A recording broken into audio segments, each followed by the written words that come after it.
नमस्कार दोस्तों, स्वागत है आपका उपनिषद एकेडमी में।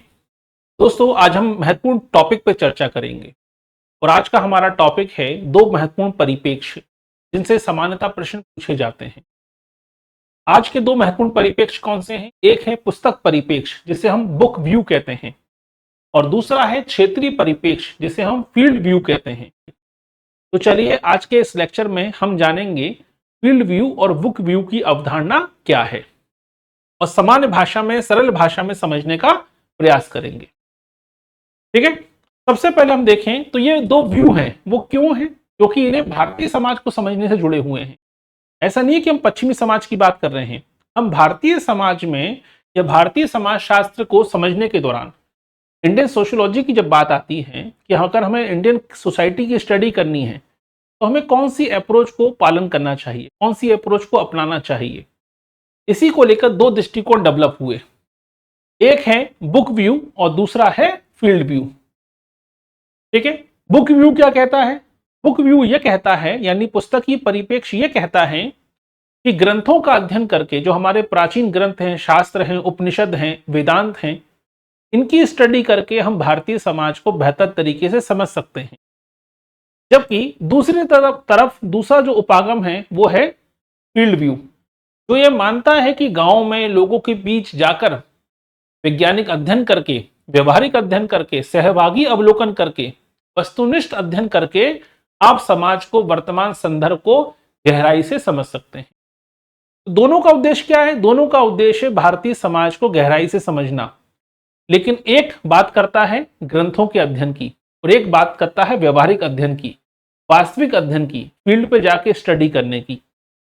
एक क्या हो चुका है इसके अध्ययन करता है, ऐतिहासिक दृष्टिकोण से अध्ययन करता है, और एक व्यवहारिक दृष्टिकोण से अध्ययन करता है। क्लियर यहां तक? चलिए, सबसे पहले हम बात करते हैं पुस्तकीय परिप्रेक्ष्य की, यानी बुक व्यू की। बुक व्यू को ही हम कहते हैं भारतीय विद्या शास्त्र परिप्रेक्ष्य। कई पाठ्यक्रमों में आपने पढ़ा भी होगा, सुना भी होगा। इसे ही हम लोग कहते हैं इंडोलॉजी अप्रोच। जो इंडोलॉजी अप्रोच क्या है? भारतीय विद्या शास्त्र परिप्रेक्ष्य क्या कहता है? ठीक है, इस परिप्रेक्ष्य का यह कहना है, जिसे हम बुक व्यू कहते हैं, कि अगर भारतीय समाज को समझना है तो हमें सही तरीके से अगर समझना है, गहराई में अगर समझना है, तो हमें क्या करना होगा? हमें प्राचीन धर्म ग्रंथों का अध्ययन करना होगा, हमें ऐतिहासिक दस्तावेजों का अध्ययन करना होगा, हमें उपनिषदों का अध्ययन करना होगा, जो हमारे प्राचीन काल में बौद्ध साहित्य लिखे गए, जैन साहित्य लिखे गए, संगम साहित्य लिखे गए, जो चाणक्य का अर्थशास्त्र लिखा गया, मेगास्थनीज ने इंडिका लिखी, हमारे जो वैदिक ग्रंथ हैं, महाभारत हैं, वेद हैं, उपनिषद हैं, रामायण हैं, जो हमारे शास्त्रों में शामिल हैं, धार्मिक ग्रंथ हैं, इसको हमें समझना होगा। और इन्हीं शास्त्रों के माध्यम से हमें वास्तविक संदर्भ में, वास्तविक समाज को समझने की कोशिश करनी होगी। तो कुल मिलाकर यह बुक व्यू जो है वो ये कहता है कि हमारे शास्त्रों में पहले से सब कुछ लिखा हुआ है।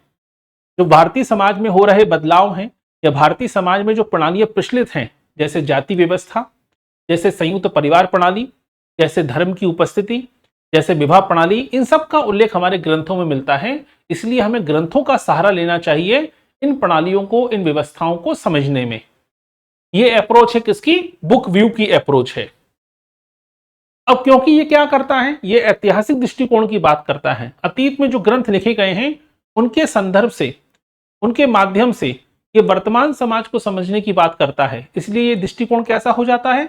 ये दृष्टिकोण हो जाता है ऐतिहासिक तुलनात्मक, यानी आप हिस्टोरिकल कंपैरेटिव स्टडी कर रहे हैं, यानी वर्तमान समय को 21वीं सदी का समाज का आप अध्ययन कर रहे हैं, ठीक है, प्राचीन काल के समाज के साथ। तो आज से 2500 साल पहले, 3000 साल पहले लिखे गए ग्रंथों के बेसिस पर आप भारतीय समाज का तुलनात्मक अध्ययन कर रहे हैं, वर्तमान समाज का तुलनात्मक अध्ययन कर रहे हैं, यानी आप ऐतिहासिक अध्ययन भी कर रहे हैं और कंपैरेटिव स्टडी भी कर रहे हैं। इसीलिए पुस्तकीय परिप्रेक्ष्य, बुक व्यू कैसा हो जाता है? ये ऐतिहासिक तुलनात्मक परिप्रेक्ष्य बन जाता है, कहीं ना कहीं ये इसकी प्रकृति बन जाती है। और दूसरा, ये क्या वास्तविक समाज को समझने की कोशिश कर रहा है? नहीं, ये केवल वास्तविक समाज की व्याख्या करने की कोशिश कर रहा है और इस मामले में ये आदर्शवादी बन जाता है। यही कारण है कि जो बुक व्यू है वो व्यवहारिकता की बात नहीं करता है, वो यथार्थ का अध्ययन नहीं कर रहा है, वो केवल आदर्शवादी व्यवस्था की बात करता है कि राम राज्य में ऐसा था, ठीक है, तो यूटोपिया की बात मत करो, आदर्शवादी मत बनो, व्यवहारिक बनो। तो व्यवहारिक नहीं है बुक व्यू। अब प्रश्न यह बनता है कि इस परिप्रेक्ष्य से संबंधित विचारक कौन कौन से हैं। तो इस परिप्रेक्ष्य से जुड़े विचारक कौन कौन से हैं? एक तो हैं जीएस घुरिये साहब, जो भारतीय समाजशास्त्र के जनक माने जाते हैं। लुइस डूमा हैं, राधा कमल मुखर्जी हैं। ये सब वो लोग हैं जो भारतीय विद्याशास्त्र परिप्रेक्ष्य या इंडोलॉजी अप्रोच या हम कहते हैं बुक व्यू, पुस्तकीय परिप्रेक्ष्य के समर्थक हैं। जीएस घुरिये साहब ने जो किताबें लिखी, caste and races in India, the scheduled tribes, god and man, ये सभी किताबें कहीं ना कहीं इसी ऐतिहासिक परिप्रेक्ष्य या इसी विद्याशास्त्रीय परिप्रेक्ष्य से ही संदर्भ में लिखी गई हैं। लुइस डूमा की होमो हेरिकस है, राधा कमल मुखर्जी की the social structure of value है। इन सभी पुस्तकों में इसी परिप्रेक्ष्य का सहारा लिया गया है। यहां तक क्लियर हुआ? आगे बढ़ते हैं। क्या यह परिप्रेक्ष्य इतना अच्छा है? नहीं। एम एन श्रीनिवास इस परिप्रेक्ष्य के सबसे बड़े आलोचक हैं। तो एम एन श्रीनिवास ने इसे किताबी नजरिया बताया है। क्या कहा है? किताबी नजरिया। इसे आदर्शवादी माना है और इसे अधूरा माना है। तीन बातों पर इसकी आलोचना करी है। पहली बात तो यह कि किताबी नजरिया है, जो लिखा गया है 2000 साल पहले, उसके बेसिस पर आप वर्तमान को नहीं समझ सकते, क्योंकि समाज में परिवर्तन आता है। दूसरा, यह नजरिया कैसा है? अधूरा है, क्योंकि आप केवल एक ही दृष्टिकोण से समझने की बात कर रहे हैं। और तीसरा, यह आदर्शवादी है, यूटोपिया है, यह व्यवहारिक नहीं है। इस आधार पर एम एन श्रीनिवास ने पुस्तकीय परिप्रेक्ष्य यानी बुक व्यू की आलोचना की। उसके स्थान पर इनका यह कहना था कि जमीनी हकीकत को आपको समझना होगा। ग्रंथों में तो केवल आदर्शवाद की लिखी गए हैं, ग्रंथों में केवल अच्छा अच्छा लिखा गया है, लेकिन क्या वास्तव में समाज वैसा है? क्या समाज में कोई समस्या नहीं है? क्या राम राज्य चल रहा है भारत में? नहीं। तो हमें वास्तविकता की जमीनी हकीकत को समझना होगा, और जमीनी हकीकत का समझने के लिए हमें जमीन पर उतरना पड़ेगा, हमें फील्ड में जाना पड़ेगा, हमें उस पहलू को समझना होगा गहराई से। इसीलिए इन्होंने क्या किया? इन्होंने अध्ययन पे फोकस किया, फील्ड स्टडी पर। और भारत में सबसे बड़े समर्थक माने जाते हैं M N Srinivas. M N Srinivas ने जो फील्ड वर्क की, जो नींव रखी, उस पर आगे जाकर कई समाजशास्त्रियों ने महत्वपूर्ण काम किए। आप शायद देखिए, मजुमदार साहब को देखिए, एस.सी. दुबे साहब को देखिए, मैके मैरिट को देखिए, आंद्रे ब्रताई को देखिए, या आपके हम देखते हैं बी आर चौहान को देखिए। कई सारे लोगों ने फील्ड वर्क के माध्यम से समाज को समझने का काम किया है। अब ये फील्ड वर्क क्या होता है, सॉरी फील्ड व्यू क्या होता है, क्षेत्रीय परिप्रेक्ष्य क्या होता है? तो इंडोलॉजी अप्रोच यानी भारतीय विद्याशास्त्र परिप्रेक्ष्य यानी पुस्तकीय परिप्रेक्ष्य के सबसे बड़े अगुआ कौन है? वो हैं आपके जीएस घुरिये साहब। उसी प्रकार फील्ड व्यू के सबसे बड़े समर्थक कौन है? M N Srinivas. अब इस परिप्रेक्ष्य को कहते क्या है? इसे कहते हैं अनुभव जन्य परिप्रेक्ष्य, एम्पिरिकल अप्रोच कहा जाता है। इसे ही कहा जाता है एंथ्रोपोलॉजिकल अप्रोच यानी मानव शास्त्रीय परिप्रेक्ष्य। यहां तक क्लियर हुआ? अब ये इस परिप्रेक्ष्य के संदर्भ में एम एन श्रीनिवास का विचार क्या है? तो एम एन श्रीनिवास ने यह कहा कि समाज को समझने के लिए पंडितों की किताबों के बजाय गांव में जाकर लोगों के बीच रहना चाहिए। अब देखिए, ये स्टेटमेंट वाला क्वेश्चन बन जाता है। कैसे स्टेटमेंट वाला क्वेश्चन बनेगा? कि समाज को समझने के लिए पंडितों की किताबों के बजाय गांव में जाकर रहकर अध्ययन करना चाहिए। यह कथन किसका है? यह कथन एम एन श्रीनिवास का है। स्टेटमेंट पढ़कर यह तो क्लियर हो जाएगा कि फील्ड व्यू की बात हो रही है, लेकिन स्टेटमेंट है किसका? यह स्टेटमेंट है एम एन श्रीनिवास का।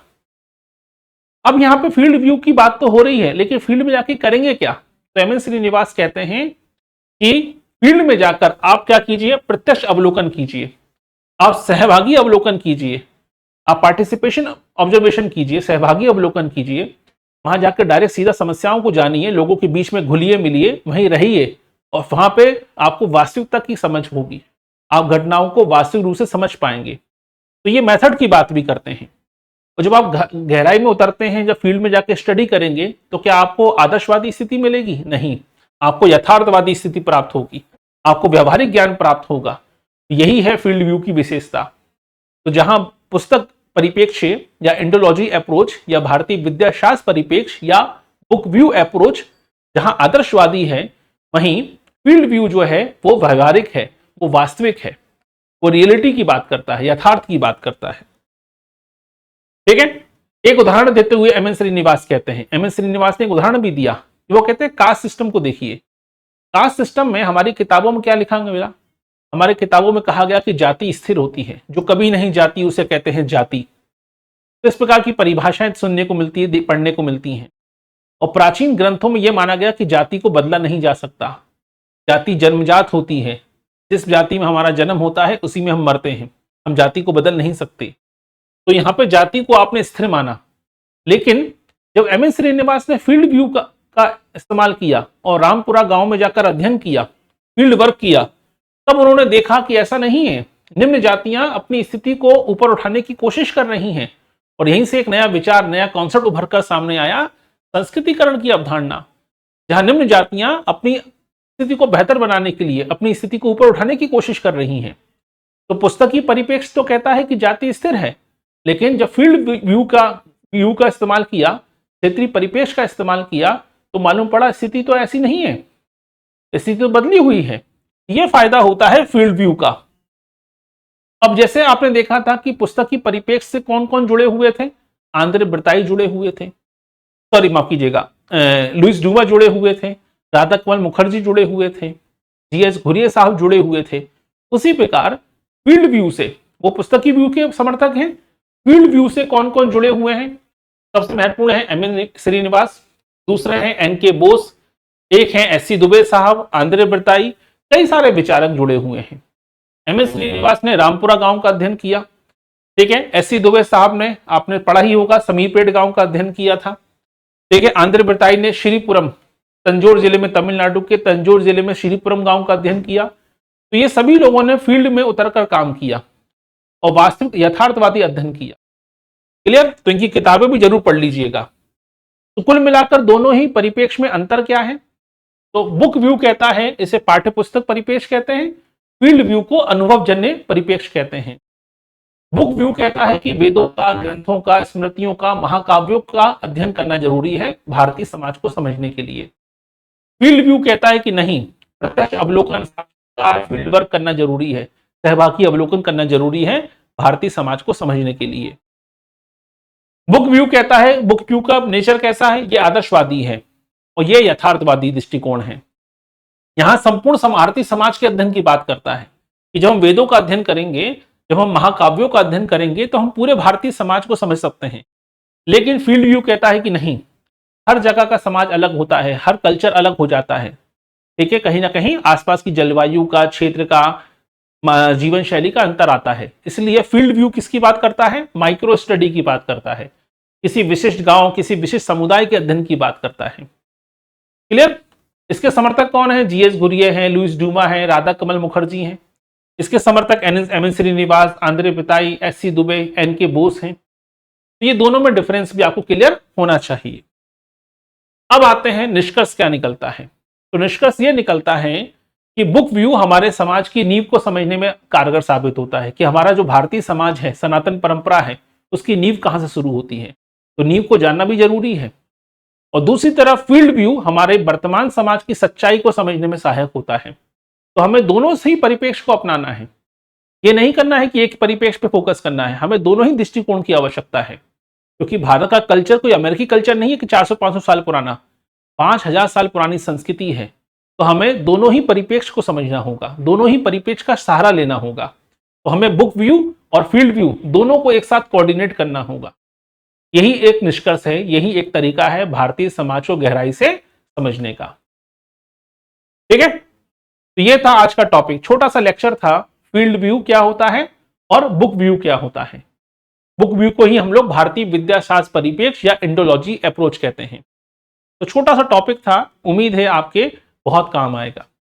जिन लोगों का भी GIC का पेपर है, अंतर लिखने को आ सकता है इस परिप्रेक्ष्य में, तो आराम से आप 50 शब्द में अंतर लिख सकते हैं। डेटाबेस क्वेश्चन बन सकते हैं, कौन सा विद्वान, कौन सा समाजशास्त्री किस परिप्रेक्ष्य का समर्थक है, या कौन सी किताबें किस परिप्रेक्ष्य के संदर्भ में लिखी गई हैं, ये भी आपको क्लियर हो सकता है। क्लियर? खासकर फील्ड व्यू में जो किताबें लिखी गई हैं ग्रामीण समाज के संदर्भ में, उनको अच्छे से पढ़िएगा। इंडियाज विलेज है, इंडियन विलेज है, इंडियन रिमेंबर विलेज है, ऐसी कई सारी अच्छी किताबें लिखी गई हैं 1955 के समय।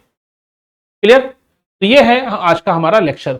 हाँ, एक बात और, अगर आप जुड़ना चाहते हैं हमारे लाइव क्लासेस से, डेली 2 घंटे की लाइव क्लासेस होती हैं, आप किसी भी एग्जाम की तैयारी कर रहे हैं, बहुत से लोगों को एग्जाम अभी हाल फिलहाल नहीं देना है, उनको 5 या 6 महीने बाद एग्जाम देना है। तो 6 जुलाई से हमारा ये बैच शुरू हुआ है, जिसमें केवल 500 रुपये महीने की फीस पर सोशियोलॉजी की क्लासेस होती है और इसमें 5.5 से 6 महीने में पूरा सोशियोलॉजी कवर कराया जाएगा। तो अगर आपको एग्जाम 5 या 6 महीने बाद देना है, दिसंबर में देना है, तब तक आपका पूरा सोशियोलॉजी, ये वो सोशियोलॉजी पढ़ाया जाएगा जो किसी पाठ्यक्रम से बंधा हुआ नहीं है। सारे थिंकर पढ़ाए जाएंगे। भले वो आप जैसे तैयारी करते हैं किसी भी एग्जाम की तो पाठ्यक्रम के अनुसार करते हैं, लेकिन अगर आपको 6 महीने बाद या 1 साल बाद पेपर देना है तो आप सुकून से तैयारी करना चाहते हैं तो आप ज्वाइन कर सकते हैं। जिनको भी अपना बेस तैयार करना है एग्जाम के लिए तो आप 500 रुपये प्रति माह की फीस पर ज्वाइन कर सकते हैं। इसमें सबसे अच्छी बात यह होगी कि आपको नोट्स बनाने का अगर आपके पास समय नहीं है तो आप प्रिंट आउट निकाल सकते हैं। सोमवार से लेकर शनिवार तक क्लास होगी, संडे को डेली टेस्ट होगा, हर संडे को वीकली टेस्ट होगा। सोमवार से लेकर शनिवार तक जो पढ़ाया जाता है उसका टेस्ट होता है संडे को। तो 6 जुलाई को ये क्लासेस शुरू हो चुकी हैं। ठीक है, अगर आप यूजीसी नेट की तैयारी कर रहे हैं तो नेट का बैच हमारा शुरू हो चुका है। यूनिट नंबर 1 और यूनिट नंबर 3 एक साथ चल रही हैं, डेली 2 क्लासेस होती हैं। अगर आप ज्वाइन करना चाहें तो ज्वाइन कर सकते हैं। तो हमारे सिलेबस के अकॉर्डिंग भी अलग अलग बैच चलते हैं। जैसे यूपी पीजीटी का नया बैच शुरू हो चुका है, शंखनाद बैच, ये शुरू हो चुका है। इसमें यूपी पीजीटी के सिलेबस के अकॉर्डिंग पूरा टॉपिक तैयार कराए जाएंगे सारे। इसमें भी 2 घंटे की क्लास चलती है डेली। ठीक है, तो ये है आज के हमारे टॉपिक और ये है हमारा थोड़ा सा प्रमोशन। अगर आप ज्वाइन करना चाहें, लेकिन अगर आप सेल्फ स्टडी करना चाहते हैं, सेल्फ स्टडी से ही सिलेक्शन चाहते हैं तो उससे भी आराम से सिलेक्शन हो सकता है। सोशियोलॉजी ऐसा कोई कठिन सब्जेक्ट नहीं है जिसके लिए बड़े बड़ी किताबें खरीदी जाएं, जिसके लिए भारी भरकम नोट्स खरीदे जाएं, जिसके लिए भारी भरकम कोर्स खरीदे जाएं। अगर आपके पास समय है 5 से 6 महीने का और ऑथेंटिक किताबें आपको मालूम है कि 4-5 ऑथेंटिक किताबें होती हैं, उसको अच्छे से पढ़ लीजिए। आप सेल्फ स्टडी से भी पेपर क्रैक कर सकते हैं। ठीक है, चलिए, तो अगले लेक्चर में एक नए टॉपिक के साथ आपसे मुलाकात होगी। तो पिछले लेक्चर में हमने कुछ नया पढ़ने को कोशिश की थी, आपने पढ़ा ही होगा। हमने मैं और मुझे का सिद्धांत पढ़ा था, ठीक है, हार्वर्ड मीट का। आज हमने पढ़ा फील्ड व्यू के बारे में। तो आप कमेंट बॉक्स में कोई भी अपना टॉपिक बता सकते हैं, कोई भी ऐसा टॉपिक जो आपको पढ़ने में कठिन लगा हो या जिसके लिए आपके पास अच्छा कंटेंट ना मिला हो आपको पढ़ने के दौरान, तो आप कमेंट बॉक्स में उस टॉपिक का नाम लिख सकते हैं। ठीक है, आने वाले दिनों में उस टॉपिक पर जरूर लेक्चर लिया जाएगा। और जो आपको पढ़ाया गया है इसकी जो पीडीएफ है वो टेलीग्राम पर और हमारे व्हाट्सएप चैनल पर अपलोड कर दी जाएगी। डिस्क्रिप्शन में लिंक है, आप डाउनलोड कर सकते हैं। एप्लीकेशन में भी ई बुक का फोल्डर है, उसमें ये एप्लीकेशन में भी पीडीएफ अपलोड कर दी जाएगी। अगर आप कोर्स ज्वाइन करना चाहें तो एप्लीकेशन में डिस्क्रिप्शन में लिंक दिया गया है एप्लीकेशन का, आप ज्वाइन कर सकते हैं। अगर आप लैपटॉप का इस्तेमाल करते हैं, डेस्कटॉप का इस्तेमाल करते हैं, हमारी वेबसाइट भी लिखी हुई है, वहां से जाकर आप वेबसाइट के माध्यम से भी कोर्स ज्वाइन कर सकते हैं। डेमो लेक्चर डले हुए हैं, डेमो पीडीएफ डली हुई हैं, टेस्ट सीरीज डली हुई हैं डेमो की, उसको जाकर भी आप पहले देख सकते हैं कोर्स परचेस करने से पहले। ठीक है, कोई भी जानकारी हो आप कॉल भी कर सकते हैं, नंबर दिया हुआ है डिस्क्रिप्शन में। चलिए, तो मुलाकात होगी आपसे अगले लेक्चर में, बने रहिए हमारे साथ। बहुत बहुत धन्यवाद।